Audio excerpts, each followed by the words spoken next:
Assalamualaikum warahmatullahi wabarakatuh. Waalaikumsalam warahmatullahi wabarakatuh. Apa kabar anak-anak ibu semua? Alhamdulillah sehat. Sehat Bu. Alhamdulillah. Baiklah, kembali lagi kita pada pembelajaran biologi dengan materi sistem sirkulasi pada manusia. Baiklah, sebelum kita memulai pembelajaran hari ini, lebih baik kita memulainya dengan membaca doa. Maka dari itu, berdoa dimulai.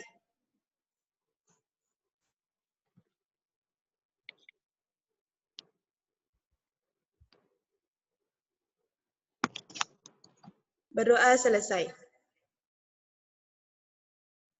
Baiklah, Ibu akan langsung saja dengan pengambilan absen. Yang pertama, Asri Wildani. Hadir Bu. Berikutnya, Guntur Ananda. Hadir Bu. Yang berikutnya, Naila Salsabila. Hadir Bu. Yang terakhir, Siti Nur Azizah. Hadir Bu. Alhamdulillah semuanya hadir pada pembelajaran kita hari ini. Baiklah, langsung saja Ibu akan membagikan PPT tentang materi kita pada hari ini.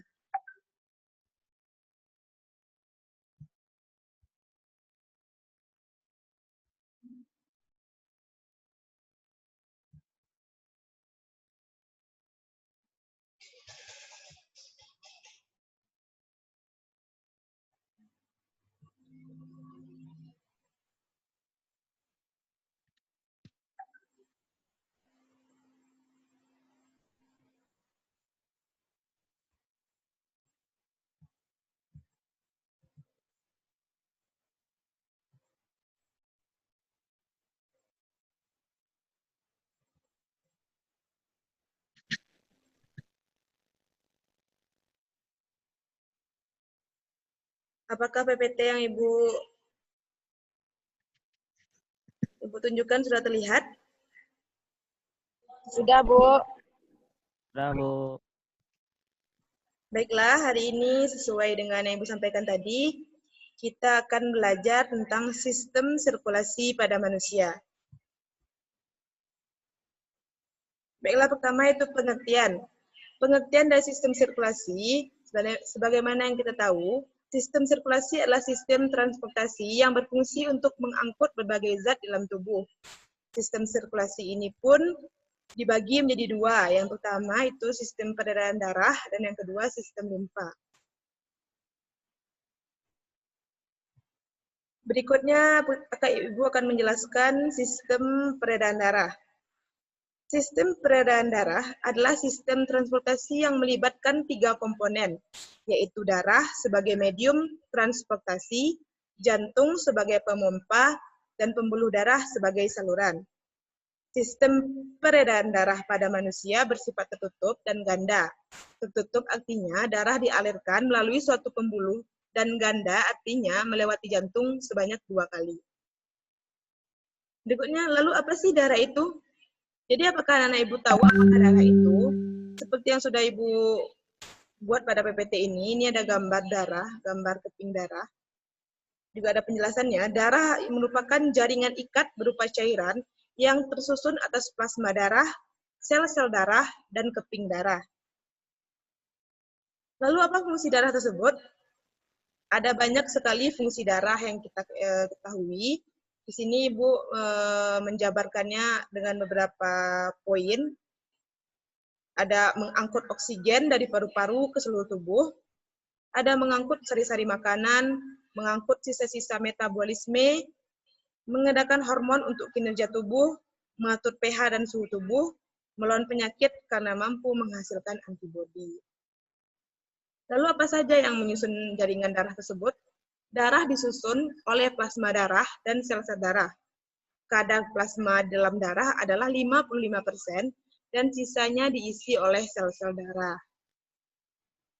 Berikutnya itu plasma darah. Yang sudah Ibu jelaskan di sini, plasma darah itu berbentuk cairan. sekitar 90% plasma darah tersusun oleh air, dan 10% sisanya tersusun oleh protein plasma, seperti yang ada di sini, albumin, globulin, fibrinogen, antibodi, zat makanan, mineral seperti glukosa, dan sisa metabolisme seperti karbon dioksida. Juga ada perannya yang sudah Ibu buatkan di sini. Nanti PPT-nya akan Ibu share di grup WA. Selanjutnya itu ada fungsi plasma darah. Fungsinya seperti yang kita lihat, mengatur tekanan osmotik, mengangkut sari-sari makanan, mengangkut sisa metabolisme, dan mengedarkan hormon untuk mengatur fungsi tubuh. Apa saja yang menyusun plasma darah tersebut? Ada serum dan antibodi. Serum ini merupakan plasma yang tidak mengandung fibrinogen, sedangkan antibodi dihasilkan oleh globulin dan berfungsi untuk mengenali atau mengikat antigen atau benda asing tertentu. Selanjutnya ada sel darah. Sel darah itu ada beberapa, sel darah merah. Sel darah merah atau dikenal dengan eritrosit adalah sel darah yang berwarna merah. Warna merah disebabkan oleh adanya kandungan hemoglobin. Lalu ada leukosit, itu merupakan sel darah putih. Trombosit, keping darah. Ini bisa nanti Ananda baca, PPT-nya Ibu share di grup WA grup kita nanti. Ini merupakan proses pembekuan darah. Ini ada Ibu berikan solusi supaya kita bisa ingat, yaitu Luna pecahin termos plastik, protes, serompet, fibri, dan fibi. Yaitu Luna itu luka, pecah itu pecah trombosit, tromboplastin, protombin, trombin, fibrinogen, dan fibrin. Ini bisa untuk kalau misalnya kita mau ujian, Ananda mau ujian, ini bisa Ananda hafal kata-kata ini supaya lebih gampang. Ini skema dari proses pembekuan darah. Baik, selanjutnya Ibu akan menjelaskan yang kedua itu sistem limfa. Sistem limfa, apa itu sistem limfa? Seperti yang sudah Ibu buat di sini, sistem limfa merupakan sistem yang mengandung aliran limfa atau getah bening di dalam tubuh. Berbeda dengan sistem peredaran darah, sistem peredaran limfa termasuk dalam peredaran terbuka, karena cairan bisa keluar dari limfa dan membasahi daerah di sekitarnya. Itu, ini ada fungsi sistem limfa, ada sangat banyak, ada komponen penyusun limfa, sudah Ibu buatkan juga di sini, bisa Anda baca. Selanjutnya itu ada aliran limfa. Ini sudah Ibu buatkan dalam bentuk gambar yang berpanah, dari cairan dari jaringan, menuju kapiler limfa, menuju saluran penampungan, menuju pembuluh limfa yang lebih besar, menuju untuk bergabung membentuk trunkus atau batang saluran limfa utama. Selanjutnya ini ada gangguan-gangguan pada sistem sirkulasi pada manusia, itu ada anemia, hemofili, talasemia, ada hipotensi, hipertensi, trombus, dan varises. Itu ada beberapa gangguan pada sistem sirkulasi yang telah kita pelajari tadi. Bisa juga Anda baca bagaimana gangguan-gangguan tersebut. Baiklah, segitu saja PPT yang akan Ibu sampaikan. Jadi kita pada sistem sirkulasi ini, sebelumnya, apakah Ananda Ibu paham dengan apa yang Ibu sampaikan tadi? Paham, Bu. Paham, Bu. Atau ada yang belum mengerti atau ingin bertanya, atau Ibu terlalu menjelaskannya dengan cepat?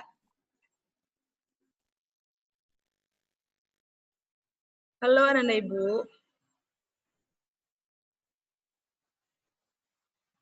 Nggak ada, Bu.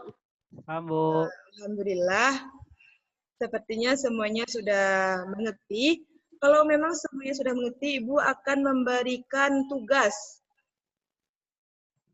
Baik, Bu. Baik, Bu. Karena sesuai dengan sehari sebelum kita memulai pembelajaran hari ini, Ibu sudah mengirimkan LKPD yang berisi soal-soal yang nanti akan dijawab oleh anak-anak Ibu semua. Ibu akan men-share LKPD-nya sebentar.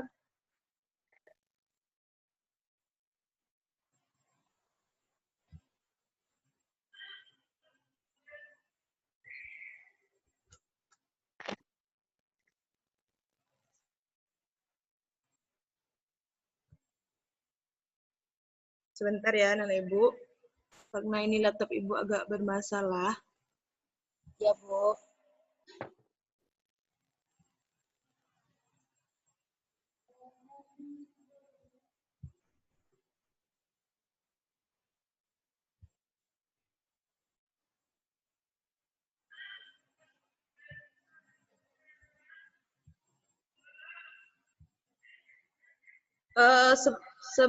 Sementara Ibu akan menampilkan LKPD-nya, anak-anak Ibu bisa dulu untuk membaca LKPD, untuk nanti akan kita diskusikan bersama jawaban-jawaban pertanyaan yang telah Ibu berikan. Nanti kita akan diskusikan, Ibu akan bertanya kepada masing-masing Ananda untuk menjawab pertanyaan tersebut. Silakan dibaca dulu dan dipahami. Ingin diskusi juga boleh. Sementara Ibu akan menampilkan LKPD-nya. Oke, Bu.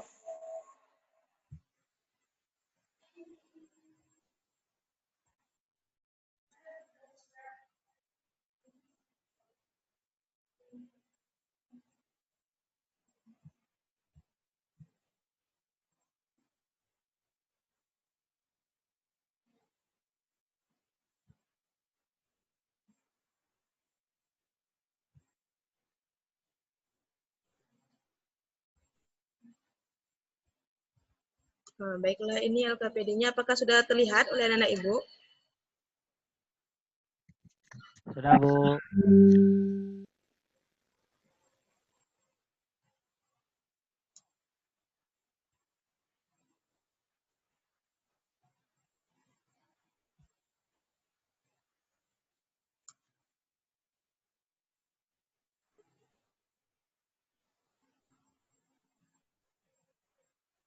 Baiklah, langsung saja Ibu akan bertanya kepada anak-anak Ibu semua. Siapakah yang ingin menjawab pertanyaan nomor 1? Saya, Bu. Ya, kepada Naila Salsabila, dipersilahkan. Oke, untuk pertanyaan pertamanya, Bu. Ya. Apabila jari kaki terluka dan mengalami infeksi, seringkali terjadi pembengkakan pada pangkal paha. Hal ini terjadi karena reaksi kelenjar limfe yang ada pada pangkal paha untuk menghasilkan banyak sel darah merah guna mengangkut oksigen yang banyak. Daya tahan kelenjar limfe yang ada pada pangkal paha terhadap infeksi kuman mulai melemah. Reaksi kelenjar limfe yang ada pada pangkal paha untuk menghasilkan sel darah putih guna melawan bibit penyakit. Itu yang saya dapatkan jawabannya, Bu. Baik, bagus sekali jawaban dari Naila. Apakah ada teman yang lain ingin menambahkan? Cukup, Bu. Oke, cukup. Jawaban Naila sudah bagus, sangat tepat sekali jawabannya. Kita lanjut dulu ke nomor 2. Siapa yang ingin menjawab nomor 2? Saya, Bu. Ya, kepada Azizah dipersilahkan. Jadi, menurut Anda, adakah darah hewan yang tidak mengandung hemoglobin? Jelaskan. Menurut saya ada, Bu. Di antara sekian banyak hewan, terdapat hewan yang di dalam darahnya tidak mengandung hemoglobin, yaitu seperti serangga. Serangga tidak mengandung hemoglobin karena tidak digunakan untuk mengangkut oksigen, hanya digunakan untuk pengangkutan sari makanan. Itu menurut saya, Bu. Oke, pendapat dari Azizah sangat bagus, sangat tepat sekali. Ibu akan lanjut dulu kepada nomor 3.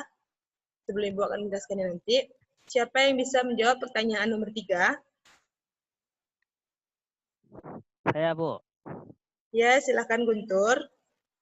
Pertanyaannya, apakah perbedaan antara yang pertama, sirkulasi darah terbuka dengan tertutup, yang kedua, sirkulasi darah tunggal dengan ganda? Jawaban yang dapat saya sampaikan, sirkulasi darah terbuka, pada sirkulasi darah terbuka dan cairannya tidak selamanya diedarkan melalui pembuluh darah. Sedangkan pada sirkulasi darah tertutup, darah yang beredar ke seluruh jaringan tubuh dan kembali ke jantung selalu melalui pembuluh darah. Yang kedua, pada sirkulasi darah tunggal, dalam satu kali peredaran di dalam tubuh, darah hanya melewati jantung satu kali saja. Sedangkan pada sirkulasi darah ganda, dalam satu kali periode peredaran di dalam tubuh, darah melewati jantung sebanyak 2 kali. Itu, Bu. Oh, bagus. Bagus sekali jawabannya ya. Lanjut ke nomor 4. Siapa yang ingin menjawab nomor 4? Ya, siapa itu? Wilda. Kepada Wilda dipersilakan. Baiklah, saya jelaskan apa yang dimaksud dengan leukosit granulosit dan leukosit agranulosit. Baiklah,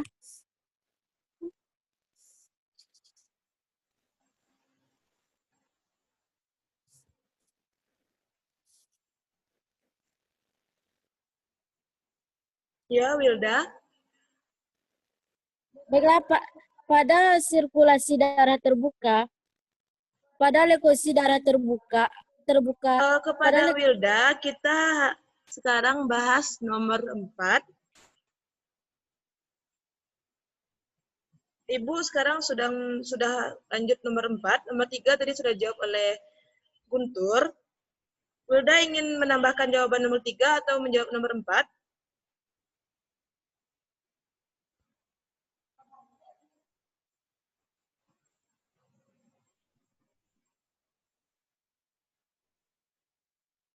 Sepertinya Wilda mengalami gangguan sinyal ya. Apakah ada yang ingin membantu Wilda menjawab pertanyaan nomor 4? Apakah ada? Ibu akan memberikan nilai tambah.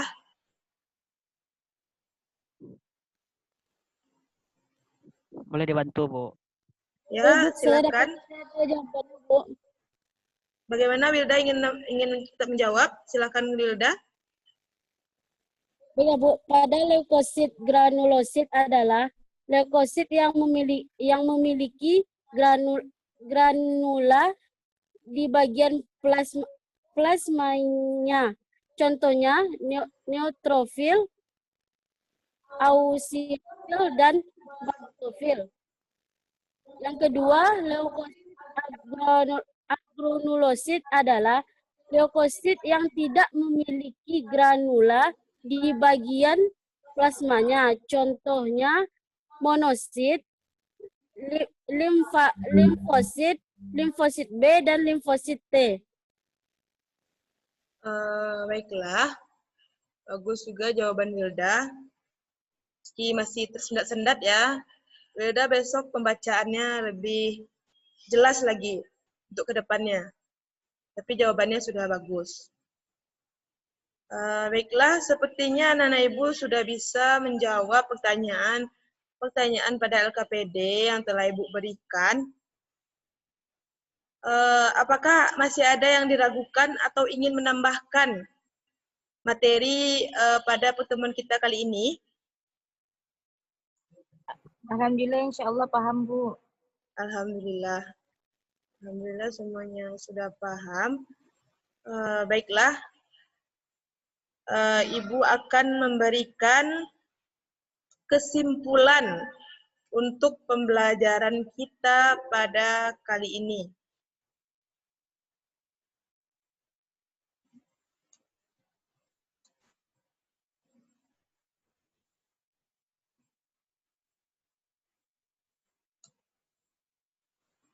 Jadi anak-anak ibu semua, sistem sirkulasi ini tidak hanya terdapat pada manusia, tapi halnya kita sekarang membahas sistem sirkulasi pada manusia.